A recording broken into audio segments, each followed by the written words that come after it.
দেখেছো দেখেছো তোমার বাবা কিভাবে আমার সাথে কথা বলে? আমরা কি তার সব কিছু খেয়ে ফেলছি নাকি? তোমাকে এত মন খারাপ করতে হবে না, আমি রয়েছে তো নাকি। আমি তো মন খারাপ করতে চাই না, কিন্তু তোমার বাবা আমাদেরকে আর এখানে রাখতে চাইছেন না। আমাদেরকে দেখলেই যখন তখন কিছু না কিছু কথা শুনিয়ে দিচ্ছে। সে তো ঠিকই আছে, তুমি তো কোনো কাজকর্ম করছো না, কোনো ব্যবসা বাণিজ্যও তোমার নেই।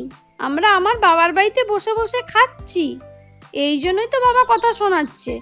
কে বলল কোনো ব্যবসা বাণিজ্য নেই? কিছুদিন অবস্থা খারাপ যাচ্ছে, তাই শ্বশুরবাড়িতে অতিথি হিসাবে আছি। তাই বলে কি আমাদের এমনভাবে কথা শোনাবে? হয়েছে, শুনতে না চাইলে তাহলে চলো, আমরা বরং বাড়ি ফিরে যাই। আরে যাবো তো, তুমি এত অস্থির হয়ে যাচ্ছ কেন?